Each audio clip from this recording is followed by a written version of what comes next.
Хорошо, будьте благословенны. Как ваше настроение? Кто был здесь в прошлый четверг? Из тех, кто был здесь в прошлый четверг, напомните мне, пожалуйста, о чем мы учили. Потому что проблема, которая у нас есть в церкви, это в том, что мы превращаем церковь в наркотики. Мы приходим, слушаем новую проповедь, уходим и забиваем. Только чтобы опять прийти и слушать опять новые проповеди, которые мы не запоминаем и которые мы не используем. Кто был здесь в прошлый четверг? О чем мы говорили в прошлый четверг? Поднимите руки и ответьте мне. Никто не помнит. Как заставить деньги работать? Нет. Как зарабатывать деньги? Нет. Как защитить свое имение? Хорошо, спасибо, что вы это помните. Слава Богу за наши бабушки. Они выручают нас.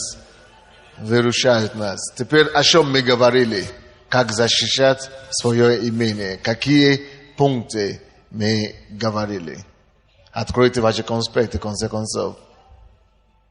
А по поводу клуба тысячи, если кто еще туда не вступил, из тех, которые считают, что они достойны, и вы должны нам доказать, что вы достойны туда вступить, я вас приглашаю в конце зала, там есть столик будет, вы подойдите к столику, будем беседовать с вами, тогда мы вам дадим анкету. Значит, о чем мы говорили в прошлый раз? Никто ничего не помнит, да? О чем мы говорили в прошлый четверг? Как сохранить свое имение? Я говорю, что прежде чем сохранить имение, надо начинать что-то делать. Никто не помнит, и никто не написал конспект. Так.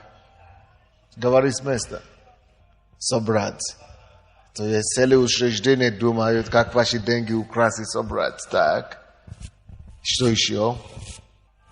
Да. Зачем вы тогда сюда ходите, если вы их не будете запоминать? Если вы не запоминаете, значит вы не практикуете. А если вы не будете практиковать, зачем тогда ходить? Потому что зависимость, да, система. Ходить в церковь уже стала как система. Потому что надо куда-то ходить по четвергам, да? Не для того, чтобы упражнять того, что мы учим. Это для тех людей, которые сюда ходят, и те, которые были здесь в прошлый раз. То есть, это я специально спрашиваю, чтобы вы могли знать, что в смысле эти все уроки не просто для того, чтобы приходить, послушать хорошие проповеди и уходить и ничего не делать. Суть в том, чтобы мы практиковали, чтобы мы упражняли того, что мы слушаем. Чтобы мы были не только слушателями, но чтобы мы были кем? Делателями. То есть нету смысла нам просто ходить в церковь, только чтобы как бы развлекать друг друга.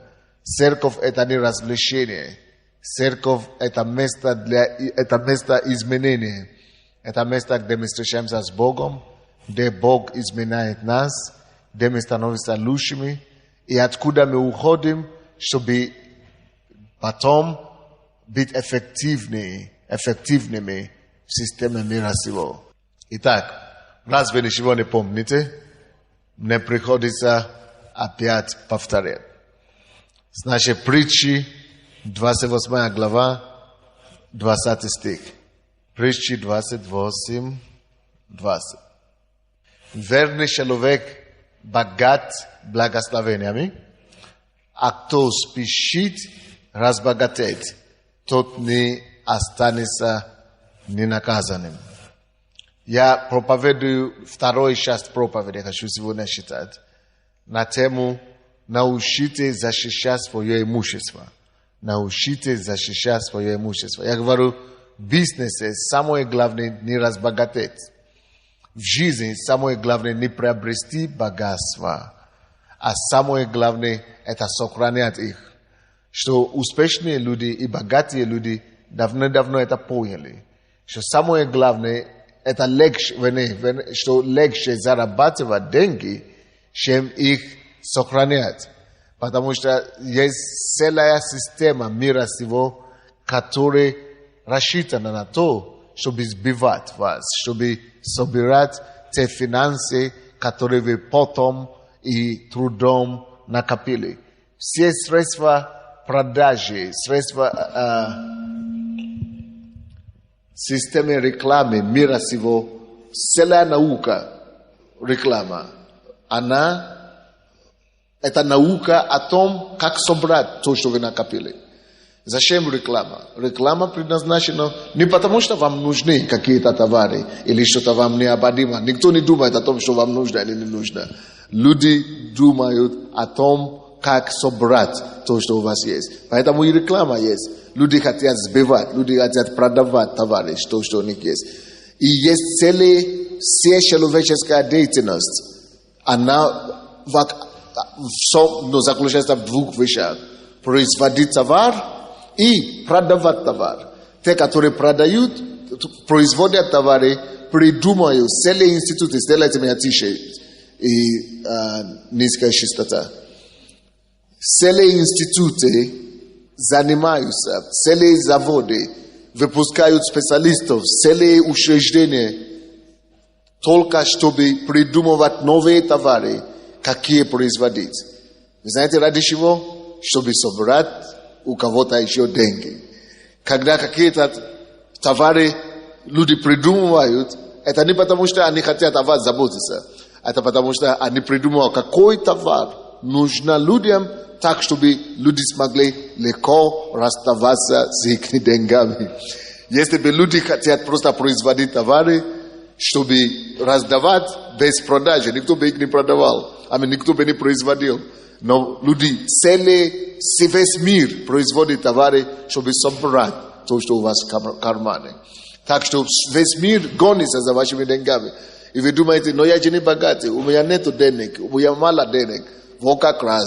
Поэтому и богатые люди становятся богаче, потому что они знают, что делать, чтобы собрать маленькие крошки, которые остались у вас, которые не привыкли и не умеете защищать то, что у вас есть. Банковская система тоже создана, чтобы собирать то, что у вас есть. То есть, и поэтому нищие становятся еще ниже, еще более бедные. Почему?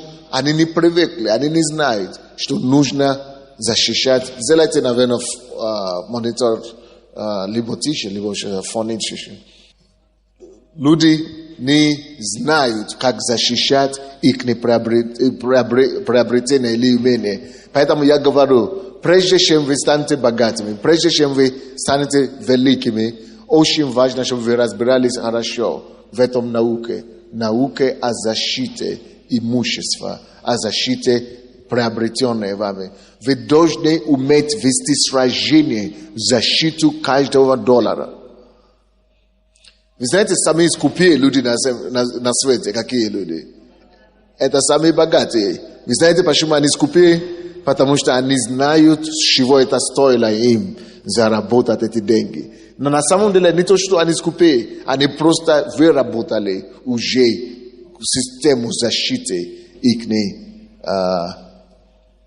имения. Итак, прежде чем вы будете спешить или бросаться вперед, зарабатывать деньги, сначала садитесь. Подумайте систему или структуру, как защищать того, что у вас есть. И я говорю, что процесс защиты начинается с эвалуации, или, как называется, с инвентаризации. Помните, я говорил об этом в прошлый раз. Я говорю, вам надо садиться, сделать инвентаризацию вообще того, что у вас есть. Всего то, что у вас есть. Прежде чем вы сможете чего-то защитить, вам надо сначала знать вообще, что оно есть у вас. Вам надо проанализировать ваше имение, что у меня есть. Вам надо это первое. То есть сделайте перечень того, что у вас есть. То, что имеет какую-нибудь ценность. Но второй шаг. Анализируйте то имение или список, который вы написали. И ответьте себе на вопрос. Это имение, которое у вас есть, они что делают? Приносят вам ли прибыли? Или вы убавляют, или они вы тратите на них. Приносят ли они вам деньги, или вы на них тратите? Допустим, если у вас есть машина, подумайте, на этой машине сколько вы зарабатываете, сколько вы сохраняете денег каждый месяц и каждый год. Сколько эта машина приносит вам. Если вы обнаружили, что в месяц на ремонт, на бензин, и вы тратите, допустим, $300 на машине, и подумайте, сколько прибыли вообще у вас есть все ваши деятельности, которые связаны с машиной. Не от квартиры, не от чего-то. И вы обнаружите, что машина дает вам всего лишь $100 прибыли, а вы на него тратите $300, чтобы содержать. Значит, вам надо кое-что о чем-то подумать. Значит, может быть, не стоит вам содержать эту машину. Или, может быть, эту машину надо привести в другой плоскость. Плоскость прибыли. Значит, надо на него, может быть, крашевать надо начинать делать. Или как-то без такси надо его превратить. Или что-то надо подумать, чтобы вместо минуса, чтобы у вас начал быть что? Плюс. Чтобы у вас начал быть плюс. То же самое с квартирой. И мы долго говорили об этом в прошлый раз. Те, кто были. И если вас не было, возьмите кассеты. Я говорю, подумайте, когда у вас квартира, если вы живете в своей собственной квартире, я говорю, это что это вам дает? Это дает только то, что вы спите там, и что вы не арендуете, вы не платите аренду. Это хорошо, это то, что вы играете. Теперь давайте подумаем, сколько вы теряете на эту квартиру. Значит, в этой квартире вы живете, значит, вы уже не сможете эту квартиру арендовать. Если бы вы сдали эту квартиру, она могла бы принести вам, допустим, каждый месяц $300 или $200, ну, не важно. Но теперь вы не получаете это, потому что вы там живете. Ладно, это компенсируете, потому что надо где-то жить. Ладно, хорошо. Если вы живете там, я говорю, вы же платите за аренду, вы платите за свет, за газ, за какие-то расходы. Расходы есть. Поэтому прочтите это. На эту квартиру зарабатываете ли вы, или вы, наоборот, теряете. Мы, те, которые были в четверг, мы здесь поставили молодых, 3 или 4 молодых ребят, которые были примером, которые, мы иллюстрацию такой вам показали, что когда вы живете в своей квартире, что никто, это правило такое есть в бизнесе. Прежде чем жить в своей одной квартире и тратить на него, и платить аренды, и платить это за свет, за газ, за все, то это не мудро так жить. Вы можете так жить только если у вас есть стоимость этой квартиры, или сколько вы тратите на него, если у вас уже есть, скажем, такую же квартиру, допустим, или стоимость этой же квартиры где-то 5 раз, или 10 раз в чем-то другом у вас такой прибыли приходит. Если не приходит у вас только прибыли, но 5 раз превышающие то, что вы тратите или теряете на то, где вы живете, тогда вы не бизнесмен. Или вы просто такие же люди, как все. Что нужно? Мы говорили о разных вариантах есть. Допустим, можно арендовать квартиру, кто-то говорит, сдать в аренду, но это пассивный прибыль. Но кто-то говорит, а где я тогда буду жить? Но есть лучший вариант. Ты можешь жить в своей же квартире, но подойти к банку и обратиться к банку, чтобы они пришли сделать оценочную стоимость своей квартиры. Ты там живешь, пускай банк придет и поставит оценку. И живя в своей же квартире, ты можешь попросить, чтобы банк выплатил тебе деньги за твою квартиру. Что имеется в виду? Банк 100% тебе никогда не выдаст. Но они выдадут тебе где-то 70%. Скажем, твоя квартира стоит, скажем, 30 тысяч, 50 тысяч, скажем, $50 тысяч, да? Они тебе дадут сколько примерно? Какая разница, гривны дадут или в доллар? Какая разница? Алло, девушка. Не надо слушать только. Вы сюда пришли слушать. Гривны дадут, доллар. Это еще ваша проблема. Какая разница? Гривны дадут. Дадут тебе стоимость.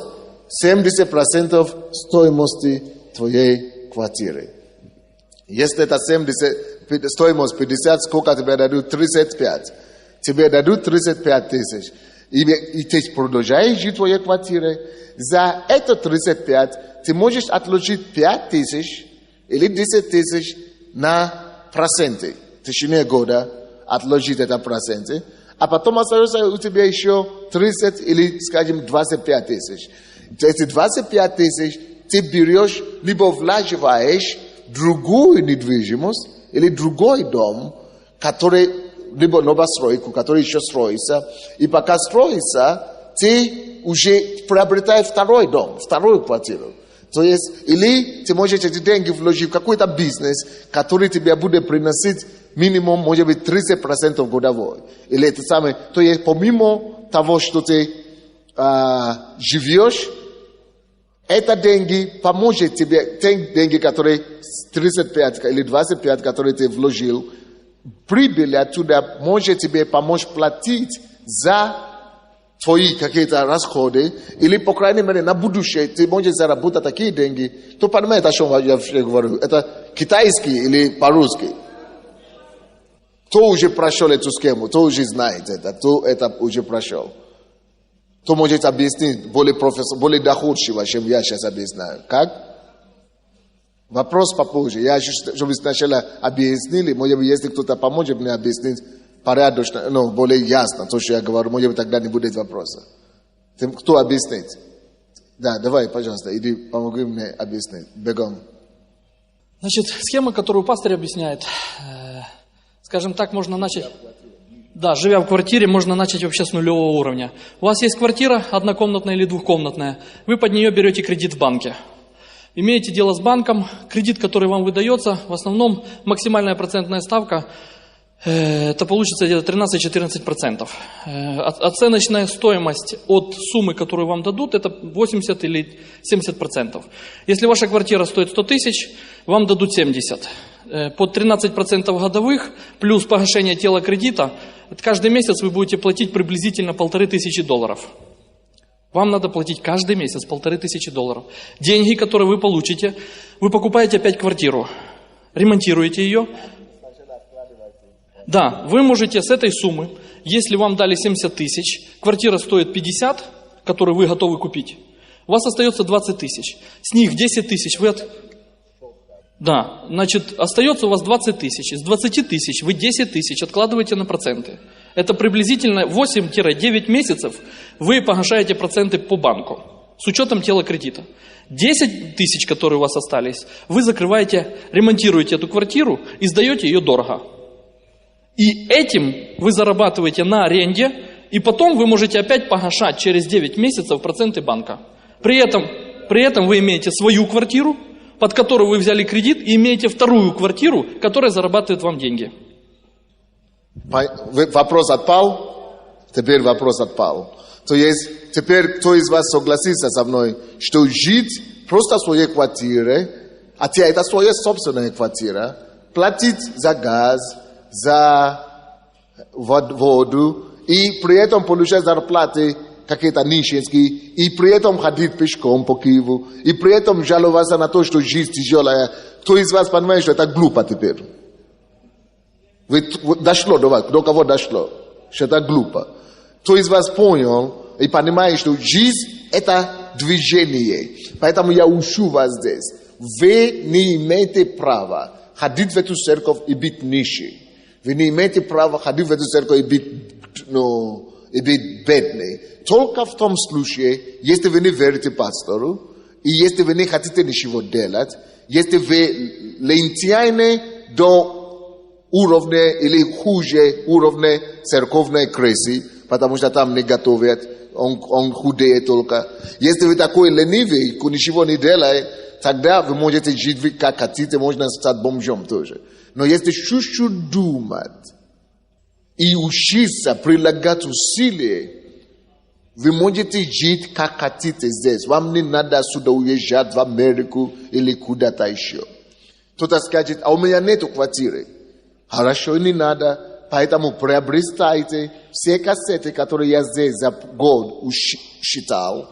Ну, проповедь по четвергам. Когда нету квартиры, я говорил, это уже все. Когда нету ничего вообще, как начинать накопляя и по чуть-чуть. Короче, но сегодня не об этом я сейчас хочу говорить. Я говорю совсем другая тема сегодня. Как защищать ваше имущество, как защищать ваше имение. То я просто говорю о том, что все, что у вас есть, это либо приносит вам минус, либо приносит вам плюс.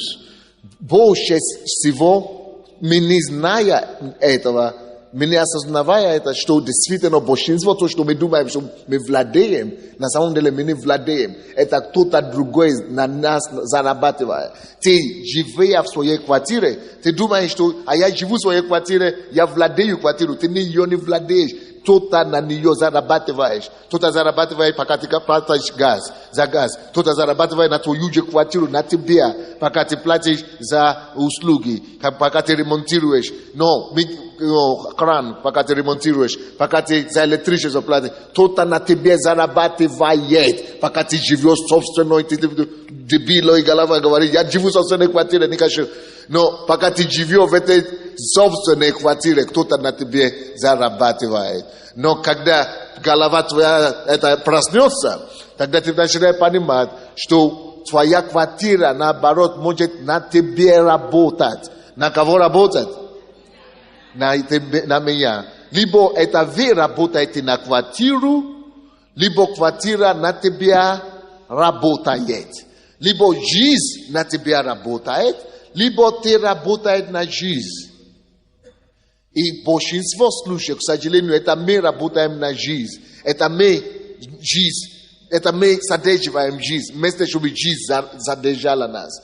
Машина то же самое. Какая разница? Если ты имеешь машину, ты покупаешь бензин, ты тратишь его, ремонтируешь. Знаете, сколько головные боли машине может принести? Многие из нас, мы только и живем, чтобы содержать машину. Мы только и живем, чтобы на машину работать. Все силы, все энергии идет, чтобы машину содержать. Представляете?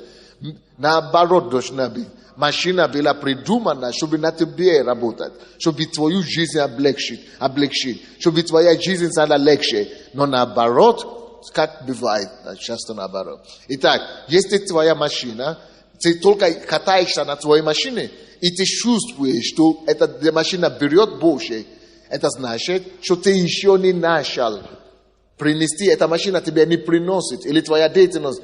Прежде чем, откуда знать, я нуждаюсь в машине или нет? Я заслуживаю ездить, но достоин ездить на машине или нет? Сначала надо найти источник, чтобы расходы на этой машине тебе другой какой-то бизнес или какой-то деятельность принесло 10 раз больше прибыли, чем сколько тебе стоит, чтобы содержать эту машину. Если у тебя нет дела, который тебе приносит минимум 10 раз, не 10%, 10 раз больше, чем стоимость содержания этой машины, тогда ты не заслуживаешь пока иметь машину. Иди пешком, иди на метро, иди на какой трамвай, на кого хочешь, пока ты не будешь иметь источники, которые пропитывают твою машину. Богатые люди это знают. Мы все хотим быть как богатые. Мы хотим ездить на хорошей машине. Мы не забываем, что богатые, на которые мы хотим подражать, они ездят на машине после того, как у них уже 1000 прибыли таких стоимости этой машины. Они живут на таких домах, частные дома, только когда у них уже сотни раз стоимости этого дома, у них уже есть где-то лежит и постоянно капает им. Только в этом случае они это живут. Но мы, имея ничего, мы хотим жить как они на всю дорогу. Это проблема. Надо сэкономить сначала. Надо уметь сэкономить, удержать себе. Надо уметь удалять свое удовольствие на завтра, на послезавтра, не сиюминутное. Надо терпеть боль временное, чтобы потом Бог мог, и твоя жизнь, и твой труд мог тебя наградить хорошо на завтра. Понимаете ли? Итак, всякая защита имущества начинается с чего? Инвентаризации. А потом, вот это второе, вы должны поставить себе жесткую оценку. Все, что я думаю, что я владею, это я на него работаю, или она на меня работает.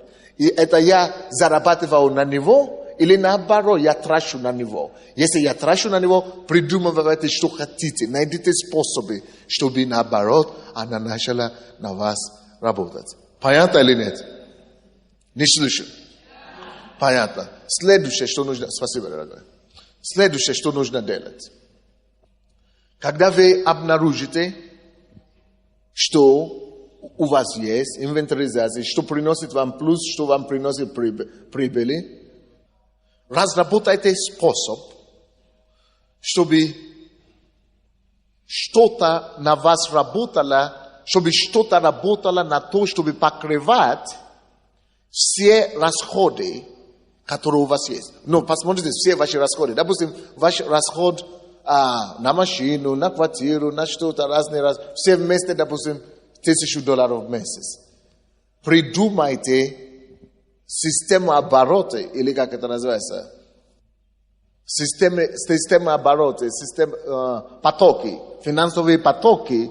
Придумайте такие финансовые потоки, чтобы, то есть оборот. Поставьте какой-то, чтобы это работало. Может, такси здесь работает, приносит $300. Здесь, может, квартира я сдал, но приносит $300. Может быть, здесь банк, я получил кредит на это тоже приносит $1000. Может, то есть, это есть потоки. Вот эти разные источники денег. Создадите источник денег, чтобы минимум, первый, чтобы один источник или несколько источников покрывали ваши расходы все. То есть внимательно создадите источники, которые бы покрывали, поглощали расходы незаметно, чтобы вы сразу покрывали расходы ваши. А потом создадите, имейте второй уровень доходов, который покрывает ваши естественные нужды, которые вы можете тратить, которые обеспечат вам деньги на каждодневное использование, если вдруг надо будет. А потом создадите себе третий источник или поток источника дохода, который постоянно будет приносить вам прибыли. И эти надо создавать не один, хотя бы 5 таких источников, чтобы принесли вам постоянные растущие доходы. Вот то, что я сейчас говорил. Кто может это донести? Ты можешь помочь донести это популярно, то, что я пытался сказать? По-русски, чтобы дошло. Потому что, когда мы вдвоем это говорим, легче будет. Я знаю, что я хочу сказать, но я не знаю, насколько вам понятно или непонятно. Я уже переводчика буду поставлять каждый день, потому что я не уверен, что до вас доходит, что я пытаюсь сказать. Значит, получается, если говорить экономическими выражениями, вы создаете 3 источника дохода. Если вы зарабатываете, допустим, $1000, вы эти $1000, у каждого должен быть бюджет на эти $1000. Значит, с $1000 10-20%, если возьмем 10%, вы откладываете на одно, 10% откладываете на другое и 10% откладываете на третье. Все вот эти 30%, которые вы отложили, они начинают вам зарабатывать деньги в других направлениях. Допустим, есть машина, под нее вы ее сдаете в аренду, она вам приносит деньги. Она себя окупает. Часть денег, прибыль, которую она вам приносит, вы вкладываете в другую машину. То есть вы можете взять кредит под вторую машину, погасить там, допустим, вот этой частью прибыли, которая у вас есть, вы имеете 2 машины. 2 машины вам зарабатывают, еще источник прибыли есть. То, что мы говорим за машину. Потом вот эти 20%, которые у вас остались из 10, вторые 10% вы вкладываете, допустим, в ремонт. Ремонтируете квартиру, завышаете ее стоимость и либо продаете, либо сдаете дороже в аренду. Сдаете в аренду, у вас получается аренда еще выше. То есть получается с того дохода, который у вас есть, или же возьмем самый крайний вариант. У вас нету денег вообще. Вы не можете откладывать, вы ничего не можете. Без денег можно заработать деньги. Самое главное знать схему, по которой зарабатываются деньги. Можно пойти в банк и взять кредит под ту квартиру, которую вы хотите купить. Когда вы возьмете деньги, естественно, банк, когда вам даст деньги, у вас что-то останется. Вот это что-то, вы можете, как мы говорили раньше, закрыть проценты, а часть денег, которые останется, скажем, назовем ее прибылью, вы вкладываете в другое дело. Нулевой вариант вообще. Нет у вас ничего. Пошли в банк, можно найти людей, которые могут выступить там либо поручителями, или люди, которые могут, у которых есть доход. То есть они могут выступить гарантом того, что вы готовы платить эти проценты. Но то, что говорит пастырь в этой ситуации, это говорит о том, скажем так, знаете как, трехразовая перестраховка вашего денежного капитала. Деньги, они имеют свойство обесцениваться. И если деньги не работают на вас, то вы работаете на деньги. Если деньги не вкладываются и не приумножаются, то получается то, что вы больше вкладываете своих усилий на то, чтобы их больше заработать. Но схема или, допустим, экономика так не работает. Вы вложили в один источник, если этот источник не приносит вам дохода, заберите эти деньги, вложите в другой источник. Самое главное, найти вариант, куда вы будете вкладывать. То есть и этот вариант разбить на схему, создать эту схему, которая поможет вам зарабатывать деньги. Речь о чем, что я хочу сказать. Если вы только работаете на зарплату, вы получаете зарплату и тратите, то есть вы теряете деньги каждый день. Вы теряете свою жизнь также, вы теряете свою энергию. Деньги, которые тратятся, это вообще потерянные деньги. А деньги, которые лежат, тоже потерянные деньги.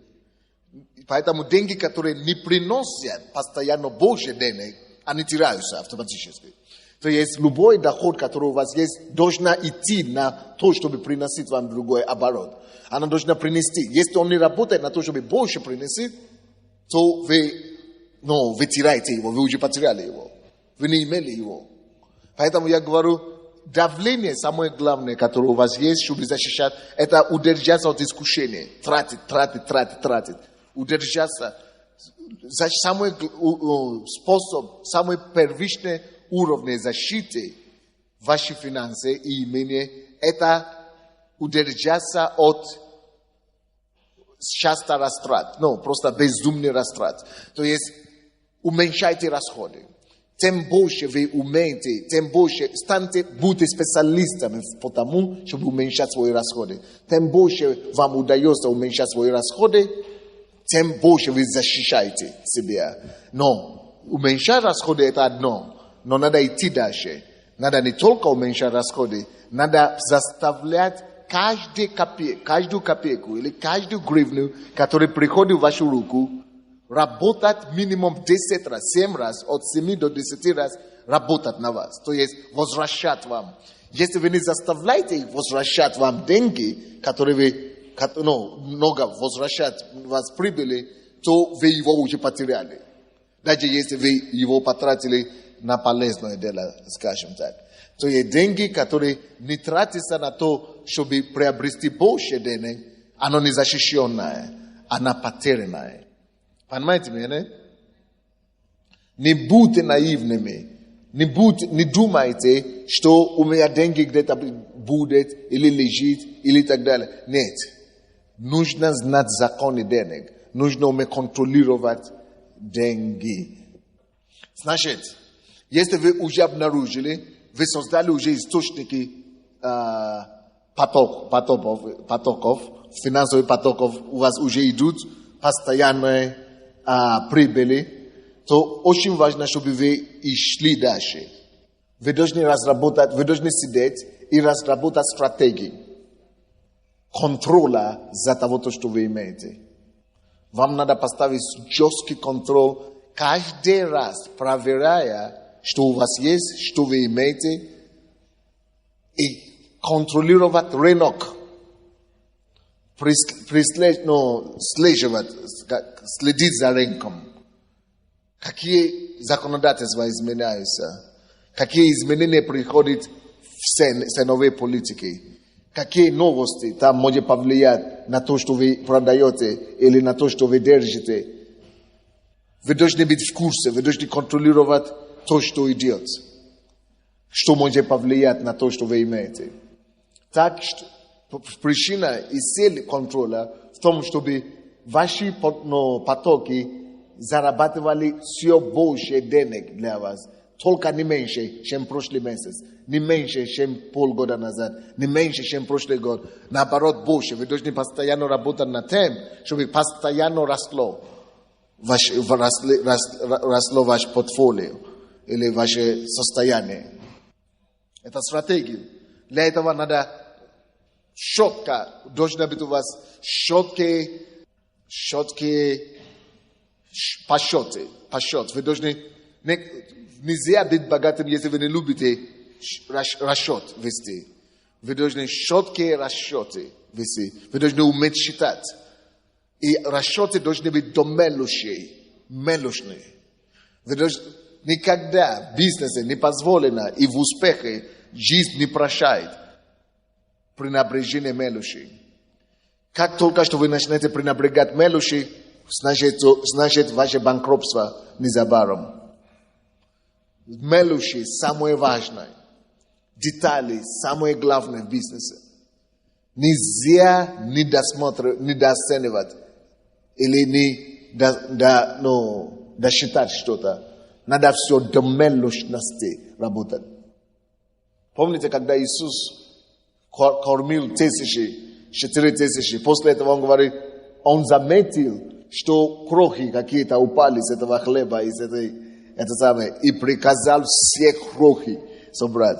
Вы знаете, самое удивительное, когда они собрали эти крохи все, они обнаружили, что еще 12 коробок осталось. 12 из мелочей. Сколько таких мелочей у нас теряются? Сколько таких крохи, которые мы считаем крохи, забиваются и теряются? И они не позволяют нам стать богатыми.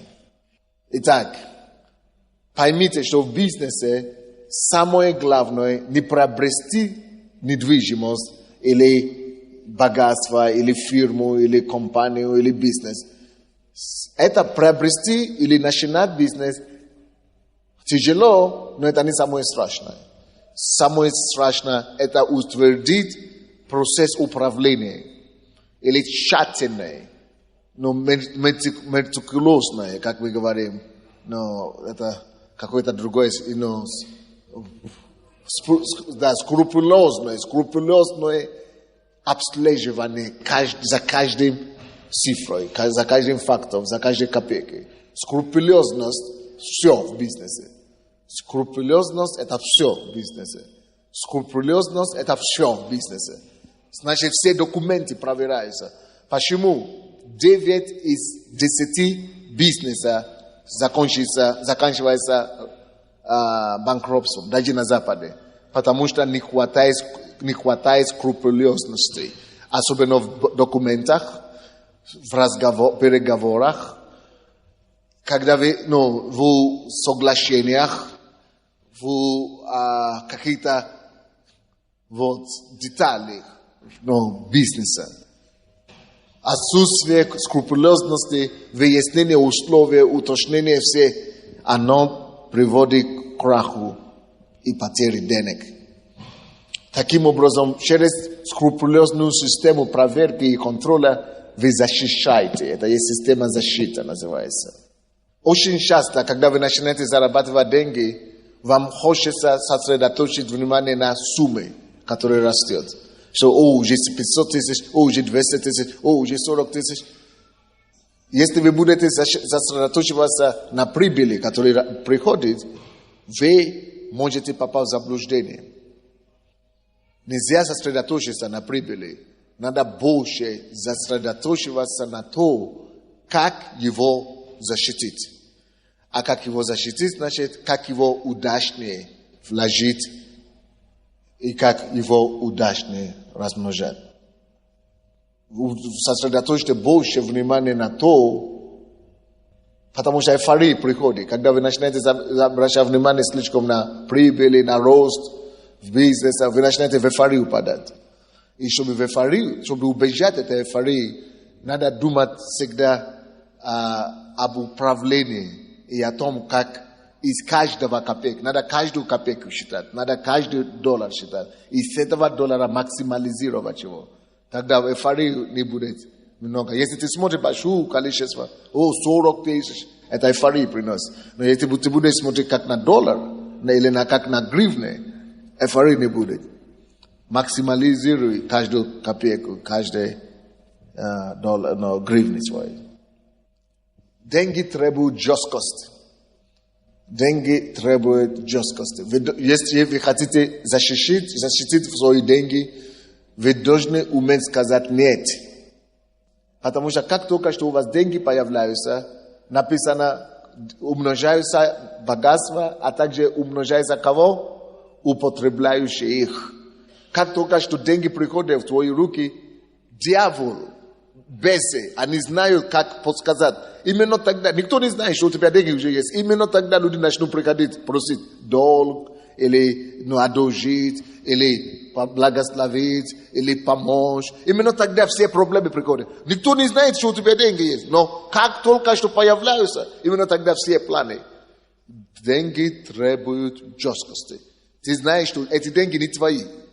Эти деньги принадлежат тем целям, которые она принадлежала. Поэтому очень важно нам научиться дисциплине.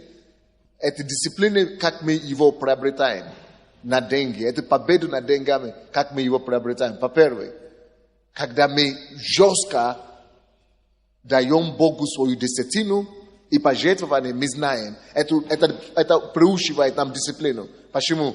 Это значит, что мы говорим, эти 10% или 15% или 20% не принадлежит мне. Какие бы ни были давление, какие бы ни были просьбы, какие бы ни были проблемы, если вы сможете быть дисциплинированы в том, чтобы это всегда отложить для Бога, тогда у вас не будет проблемы. Также держать дисциплину, такой же дисциплины, как вы даете на Бога, такой же дисциплину вам надо иметь в отношении все остальные суммы.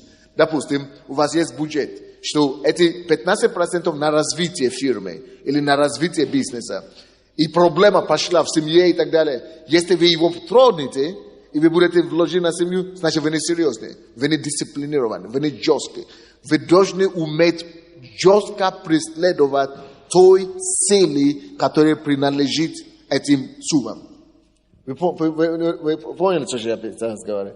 Если, допустим, вы отложили эти деньги, допустим, на семью, а потом машина поломалась, нельзя его трогать. Иди лучше, где угодно найти машину, деньги, чтобы ремонтировать машину. Но то, что уже на то, что-то, или на десятину, или на семью, или на что-то уже отложено, не трогай. Если у вас не будет таких жестких дисциплин и таких правил дисциплины, у вас будет потом сбой, постоянно будет сбой. Вы должны уметь жестко. Деньги требуют жесткости. Люди, которые не имеют такой дисциплины, они потом, у них каша потом получается. И они потом все теряют. Это понятно то, что я пытаюсь говорить или нет? Деньги должны быть целевые. И они должны быть использованы в целевых назначениях. И даже если вы хотите деньги трогать, которые на одно целевое направление, на другое, вы должны тогда изменить правила. Вы должны собраться с кем-то, или вы должны,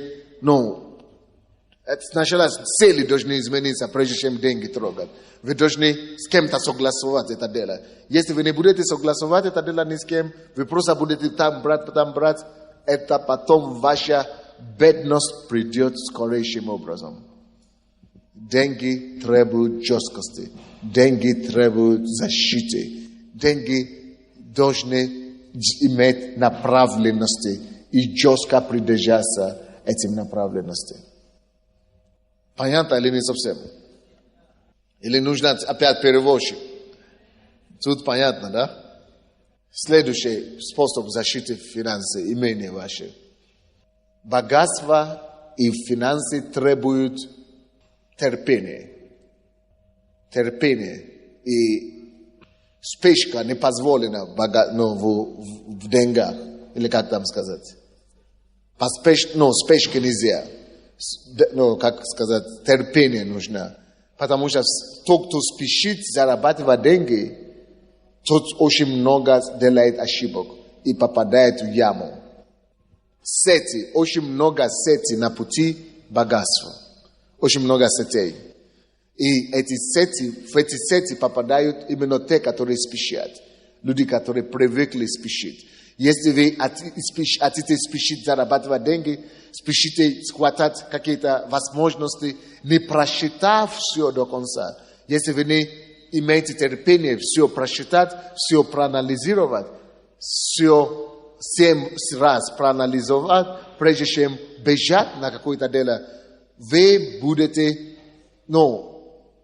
постоянно у вас будет кризис, вы будете постоянно обмануты. 90% людей, которые теряют свои деньги, вы знаете, почему они теряют их? Они теряли их или теряют их по одной причине только. Давайте я вам скажу. Потому что кто-то им предлагает выгодные сделки, которые они бросались на него, не просчитав все до конца, не проанализировав до конца. И потом этими сделками, так называемыми, они теряют все, что у них было раньше. Слушайте, если какие-то предложения приходят к вам, и они слишком заманчивые, они слишком сладкие, то знайте, что, скорее всего, так и есть, слишком сладкие. А то, что слишком сладкий, становится ядом. Это значит засада. Это значит фальшь. Это значит сети.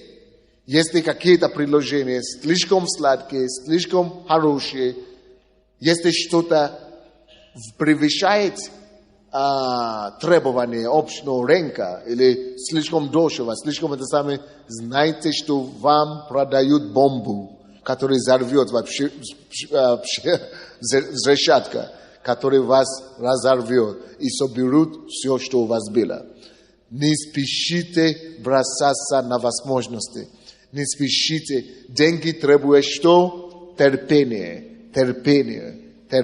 Не спешите никогда войти в сделку, не проанализировав все до конца.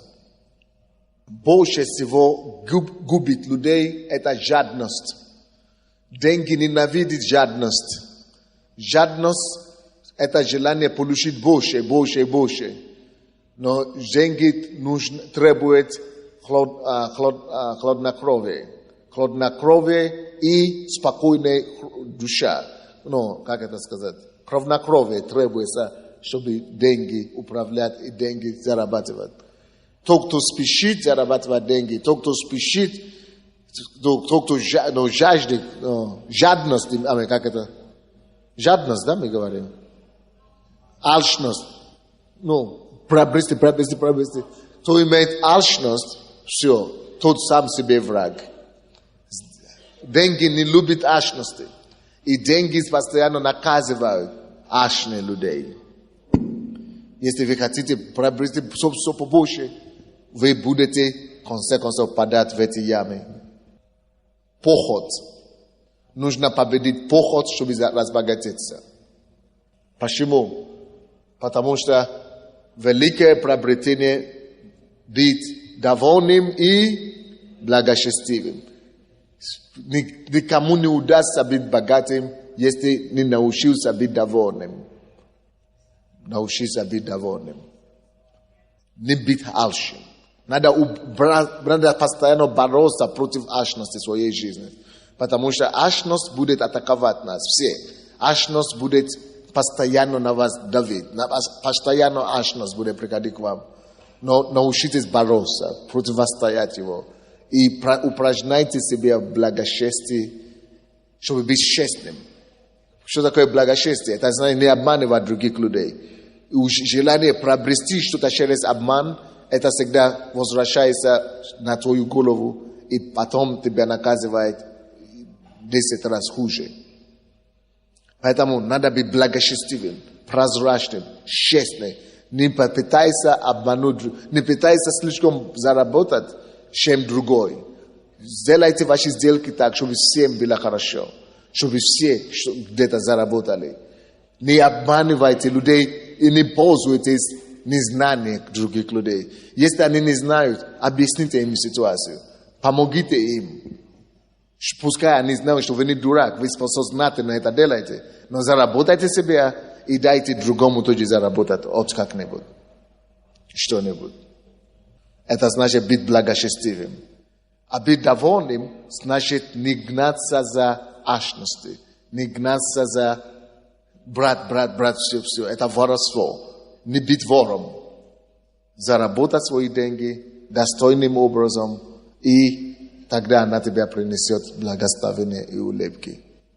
Вот эти все принципы помогают вам что? Защищать ваши... Следующий способ, как защищать. У вас должна быть, вы должны уметь защищать ваши тайны бизнеса, секреты. В каждом бизнесе есть свои секреты. Есть конкуренты, есть люди, которые платят других людей, чтобы разузнать все ваши секреты. Другое дело в том, что вы хотите обучать других людей. Вы можете обучать братьев и сестер в церкви, вы можете обучать людей принципам и так далее. Но есть ваши свои какие-то ходы, есть свой мир, жестокий мир, чтобы вы знали. Мир хочет знать вашу тайну, чтобы вас потом оттуда выгнать, чтобы занять ваше место. Поэтому написано, что будьте умными, будьте мудрыми в ваших взаимоотношениях с миром. Поступайте благоразумно с миром, написано. То есть, надо уметь себя вести. И даже некоторые так называемые верующие, надо уметь защищать свои информации, секретные информации относительно своего бизнеса. Следующее. Не вложите все ваши деньги в одни, как мы говорим. Не поставьте все ваши яйца в одну корзину. Имейте все ваши бизнесы, вложите ваши деньги в разные какие-то бизнесы.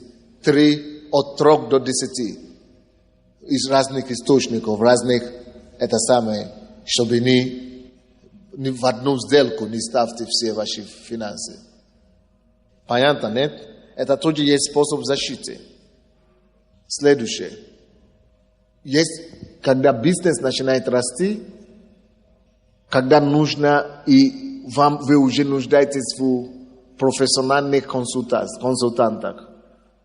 Не бойтесь советоваться.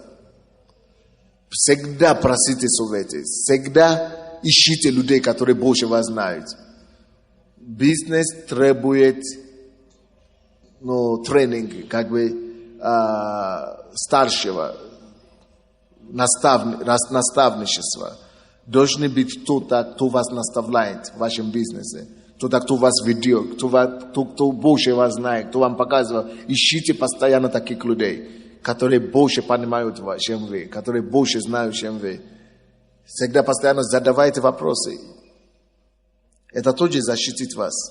Потому что вы сможете не попасть в ту яму, в которую они уже попадали.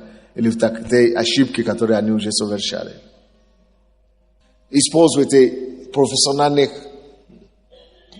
специалистов. Не жалейте деньги на юристов хороших, чтобы защитили вас, чтобы документы просматривали. Не жалейте денег на профессиональных бухгалтеров, которые знают законодательство, которые вам скажут, что нужно делать. Не жалейте денег на консультантов, людей, которые могут, даже если нужно платить им хорошие деньги, но чтобы защищали вас и ваше имение. Все. Кто-нибудь понял что-нибудь сегодня или нет? Опять тихо. Ничего не понятно вам, да? Я хочу, чтобы 2-3 человека подошли сюда, которые бы хотели свидетельствовать в этих направлениях, того, что мы слышали сегодня. Если вы хотели бы свидетельствовать или рассказать нам что-то, что будет поучительно, кто хочет свидетельствовать о том, что мы говорили, только на тему. Это должно быть на теме. Хорошо? Никто не прошел такие вещи, о чем мы говорили сегодня. Или, может быть, что-то дошло до вас сегодня, вы хотите благодарить, или вы получили что-то сегодня, которое вы бы хотели поблагодарить Бога за то, что вы слышали, может быть. Будьте благословенны, церковь. Такое вот свидетельство интересное. Все ездят на машинах, все пользуются бензином. Знаете, сколько бензин сейчас стоит? Так вот, перевести машину карбюраторную на газ стоит аж $330. Всего лишь. Отбивается при 2-литровом двигателе за 4 месяца. Люди, которые на газелях ездят, как маршрутки, в год экономят $2500. Я посчитал, вот если вы сядете, каждый посчитаете, за 4 года на бензин я потратил $8000. Всем советую и рекомендую. Это одна машина, да. Если две, соответственно, больше. Задумайтесь над этим. Даже самый сложный V12 двигатель там, с 6 цилиндрами стоит установка порядка $1000, за год отбивается. За год. Будьте благословенны. Молодец. Слушай, надо взять его телефон, его данные. Надо, чтобы мои водители посоветовали с ним. Да, к пастору Куксенко передать. Очень просто. gbo.org.ua. Там полнейшая информация. GBO, газобаллонное оборудование. gbo.org.ua. В Киеве порядка, по-моему, 7 станций уже ставят это оборудование. Потом просто меняется техпаспорт за 300 гривен, и все. Стандартная процедура в милиции. Спасибо. Видите, почему нужно ходить в церковь? Наши братья нам помогают, открывают нам глаза. Спасибо, дорогой. Слава Богу за то, что пастор говорил сегодня. Я вообще благодарна пастору Сандею, потому что я много лет назад пришла в эту церковь, много лет уже пришла. И вы знаете, пастор постепенно учил, как распоряжаться деньгами. То есть он учил, как питаться, как, я помню первые проповеди, как одеваться, как чистить зубы, рассказывал нам о зубной пасте, рассказывал нам, и вначале было такое отношение, вот сэкономим, то есть купим побольше, там, побольше колбасы, побольше сыра, да, вот, а сейчас, пастор учил, нет, купите 300 грамм, но чтобы хорошо было, купите хорошую пасту, но чтобы хорошая. И вы знаете, сегодняшняя проповедь, это вот то, через что я проходила лет 5 уже, то есть, когда не было денег, да, экономили, но когда мой муж начал зарабатывать хорошо, когда я начала зарабатывать хорошо, появились такие запросы, то есть вдруг надо ролики ребенку, вдруг надо защиту для роликов, вдруг надо компьютер, вдруг надо это. Но вы знаете, когда Господь благословил меня деньгами, конкретно туфли купи, я четко знала, если Бог сказал туфли, я не имею тратить на что-то другое. И я таким образом научилась. И вы знаете, сейчас, я работаю практическим психологом. И сейчас ко мне обращаются люди для того, чтобы я не только помогала решать конфликты в семье, для того, чтобы я рассказывала о финансах. Я работаю с одной семьей, очень крутая семья, очень богатая семья, но когда к ним приходят $1000, $2000, и когда они распоряжаются налево-направо, и я это вижу, я им говорю, давайте так, давайте просчитаем, давайте вот это учтем, давайте это учтем. И потом люди приносят мне подарки, потому что у них это остается. То есть, если фотоаппарат, мы вас благословляем. Если одежда, мы вас благословляем. Если шикарная посуда, мы вас благословляем, вы нам помогли. То есть это работает. Я благодарна этой церкви. Спасибо вам большое. Очень нужно, чтобы мы все начали пользоваться этими истинами. Дорогая церковь, хочу засвидетельствовать коротко. Я на прошлой проповеди, в прошлый четверг, была проповедь, один брат свидетельствовал о том, что он вот так ехал на машине просто и увидел старенький домик, там, и он купил его за $400, а продал за 24 там, с чем-то. И это побудило меня. Вот я взял, просто у меня есть много свободного времени, я сел, у меня машины нету, но я сел, купил карту Киевской области и сел в электричку или в автобус и выбрал села и просто потратил 2 дня, чтобы поездить там. Вы знаете, в селах столько есть много старых домиков, такие, которые никому не нужны, и можно приобрести по довольно, узнать, какие, например, цены в селах, и узнать, сколько стоит, и намного дешевле можно приобрести. И я вот буквально уже нашел, для себя лично не старый домик, я нашел новый, но село не газифицировано, понимаете? А на следующий я пошел в Раду сельскую и узнал, что на следующий год газ будет в этом селе, поэтому я ее куплю сейчас. Через год она будет стоить уже намного дороже, поэтому очень классно. Спасибо. Руслан, с кем нужно подружить вам? Иди сюда. Я думал, ты хотел за это говорить тоже. Я за это тоже потом засвидетельствую. Вот, надо сейчас сказать. Еще хочу предложить вам, знаете, я узнал, это очень большая редкость у нас еще в Украине. Это игра, кто читал Роберта Кийосаки, может быть, знает. Это его игра, называется «Денежный поток», о чем пастор сегодня проповедовал. Это игра, которая поможет вам инвестировать деньги, научиться, как правильно со своей зарплаты, куда нужно правильно вкладывать, что такое денежный поток вообще, как избежать вообще в будущем. Вот я уже играю в эту игру с моим другом, и я вам скажу, ваше мышление изменится. Это не просто теория, когда вы читаете книгу, а это практика. И еще немножко скажу, что в бизнес-клубах Киева 1 час такой игры стоит для человека 50 гривен. Поэтому, то есть в дальнейшем 1 час. Продаются в Форессе на раскладке. Подходите на лоток Форесса. Да, в Форессе на раскладке. Да, прямо здесь в Форессе на раскладке. Пожалуйста. И если кто хочет по-настоящему зарабатывать деньги, без этой игры невозможно. Это и нет. Зачем сколько стоит? Если вам надо, вы приобретете. Потому что у вас ключик там стоит в голове. Назовет сейчас одну сумму, которая в ключок у вас не в ключик. Значит, мне не надо. Если вам что-то надо, не важно, сколько стоит, вы найдете способ, потому что это потом даст вам, чего ты постоянно сзади ставишь? Это потом даст вам 10 миллионов раз больше. И, Руслан, все ваши команды должны это, каждый день вы должны играть в эти игры. Сегодня же надо приобрести. Еще, извиняюсь, я еще засвидетельствую. Я 3 месяца назад начал вести учет своих расходов и доходов каждый день. То есть в компьютере у меня есть специальная графа, и я веду каждую копейку, куда я на дорогу потратил, на еду, на продукты, и каждую копейку доходов. И вы знаете, уже прошло 3 месяца, и я подвожу в конце месяца итог. И я заметил, что мои доходы становятся больше, а расходы становятся меньше. Я учитываю каждый, где, что я веду. Это очень работает, честно вам говорю. Попробуйте для себя. Сколько тебе лет? Мне 22. Вот я хочу рассказать тебе историю одного парня, который я буквально вчера слышал. Ему 19 лет было, и ему сейчас 21 год. И в 19 лет он из Риги. Он слышал о такой игре и начал играть на этой игре. Теперь он разрабатывает свои игры сам. 21 год теперь ему. И теперь он входит в 10 самых богатых людей города Риги. Верующий. Он ходит в церковь за 3 года. 22 года и 19 лет. Потому что он начал делать то, что ты делаешь. Он по компьютеру, не было даже игры, он по компьютеру нашел и начал сам разрабатывать, а потом по принципам, а потом начал просто жить по принципам за 3 года.